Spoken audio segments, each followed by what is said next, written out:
नमस्कार दोस्तों, मैं नीरज श्रीवास्तव। आप सभी लोग देख रहे हैं नियो मीडिया।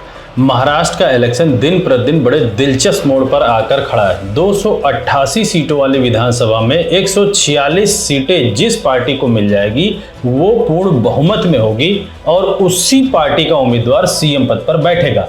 अगर हम 2014 की बात करते हैं तो 2014 में बीजेपी 122 सीटें पाकर सबसे बड़ी पार्टी बनी थी और देवेंद्र फडणवीस जी मुख्यमंत्री महाराष्ट्र के बन गए थे। उस समय 2014 में बीजेपी के साथ शिवसेना उद्धव ठाकरे जी साथ में थे। फिर 2019 में बीजेपी सबसे बड़ी पार्टी बनकर उभरती है, 105 सीटें पाती है। उस समय भी शिवसेना के उद्धव ठाकरे जी बीजेपी के साथ रहते हैं और एनडीए गठबंधन की सरकार बनती दूसरी बार और देवेंद्र फडणवीस जी फिर से सीएम बन जाते हैं। लेकिन कुछ ही दिनों बाद उद्धव ठाकरे जी बीजेपी को छोड़कर इंडिया गठबंधन को ज्वाइन कर लेते हैं और महाविकास आघाड़ी की सरकार बनती है। उद्धव ठाकरे जी महाराष्ट्र के सीएम बन जाते हैं। लेकिन लगभग 2.5 साल के बाद शिवसेना दो पार्टों में टूट जाती है और एक घटक शिवसेना का जो कि शिंदे ग्रुप का था वो बीजेपी में शामिल हो जाता और एनडीए की सरकार बन जाती। लेकिन इस बार शिंदे जी सीएम पद पर बैठते हैं। अब यहीं से लड़ाई बड़ी दिलचस्प हो जाती है। अगर हम गौर करें तो 2014 और 2019 में 4 बड़ी पार्टियां आमने सामने लड़ा करती थी। एक बीजेपी, दूसरी कांग्रेस, तीसरी शिवसेना जो कि उद्धव ठाकरे जी की थी और चौथी एनसीपी जो कि शरद पवार जी की थी। अगर हम गौर से देखें 2014 और 2019 में तो कांग्रेस और शरद पवार जी साथ में थे, बीजेपी और शिवसेना साथ में थी। उस समय बीजेपी सत्ता में आई 2014 और 2019 में और बड़े आसानी से सरकार बना लेती है। क्यों? क्योंकि 2014 में शिवसेना को 63 सीटें मिली थी और 2019 में शिवसेना को 53 सीटें मिली थी। लेकिन 2022 के बाद ऐसी घटना होती है कि शिवसेना 2 हिस्सों में टूट जाती है। एक घटक को शिवसेना उद्धव ठाकरे बोला जाता है और दूसरे घटक को शिवसेना शिंदे ग्रुप बोला जाता है। एनसीपी के भी 2 पार्ट टूट जाते हैं। एक घटक को एनसीपी शरद पवार जी की बोली जाती है और एक घटक को एनसीपी अजीत पवार जी बोली जाती है। अब इंडिया गठबंधन में 3 बड़ी पार्टियां और एनडीए गठबंधन में भी 3 बड़ी पार्टियां आमने सामने आपको दिखेंगी इस 2024 के महाराष्ट्र के इलेक्शन में। अगर हम गौर से देखें तो इस बार बीजेपी ये मानकर चल रही है कि वो लगभग 80 से 90 सीटों पर होगी और जो भी जादुई आंकड़े को पार करने के लिए लगभग 50+ सीटें चाहिए वो शिवसेना के शिंदे ग्रुप और एनसीपी के अजीत पवार जी उनको लाकर उनके झोली में डाल देंगे। आज हमारे वीडियो का विषय यही है कि कौन सी शिवसेना आज की डेट में ज्यादा मजबूत है, उद्धव ठाकरे जी की शिवसेना या पर शिंदे ग्रुप की शिवसेना। अगर हम 2014 और 2019 के आंकड़े को गौर से देखें तो जब शिवसेना टूटी नहीं थी उस समय शिवसेना 2014 में 63 सीटें पाती है और 2019 में 56 सीटें पाती। 7 सीटें शिवसेना की कम हो जाती। 2024 में देखा जाए तो गौर से शिवसेना 2 पार्टों में टूट गई है। एक शिवसेना उद्धव ठाकरे जी की और एक शिवसेना शिंदे ग्रुप की। 2019 में जब शिवसेना नहीं टूटी थी उस समय 56 सीटों वाली शिवसेना में से 40 उम्मीदवार टूटकर शिवसेना शिंदे के साथ मिल जाते हैं और 16 उम्मीदवार ऐसे होते हैं जो उद्धव ठाकरे जी के साथ ही रहते हैं।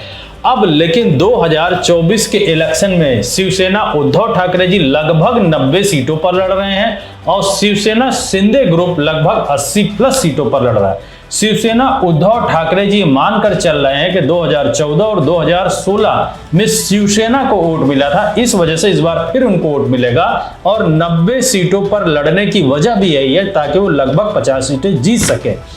लेकिन अगर हम 2024 की केंद्र के इलेक्शन की लड़ाई को देखें जो कि शिवसेना वर्सेस शिवसेना हुई थी, उद्धव ठाकरे वर्सेस शिंदे, तो ये लोग 12 सीटों पर आमने सामने लड़ते हैं। 6 सीटें उद्धव ठाकरे जी को मिलती हैं और 6 सीटें शिंदे को मिलती। उस समय ये बात बोली गई थी कि चूंकि उद्धव ठाकरे जी के पास उनका चुनाव चिन्ह पुराना नहीं था इसलिए जो भी वोटर थे वो पुराने चुनाव चिन्ह को जानते थे और उन्होंने शिंदे को वोट कर दिया। इस वजह से शिंदे जी को 6 सीटें मिल गई, नहीं तो ये कहीं 2 या 3 सीटों पर ही सिमट सकती थी। लेकिन अगर हम विधानसभा की बात करें तो जो 40 उम्मीदवार लेकर शिवसेना शिंदे बनी है, वो 40 उम्मीदवार इस बार फिर से मैदान में शिंदे के पास ही हैं। और ये बात शिंदे जी को पता है, जिन 40 सीटों पर वो जीते थे, वो 40 सीटों पर वो फिर से जीत सकते हैं। यही उम्मीद बीजेपी और यही उम्मीद शिवसेना के शिंदे जी भी लगाकर बैठे हुए हैं।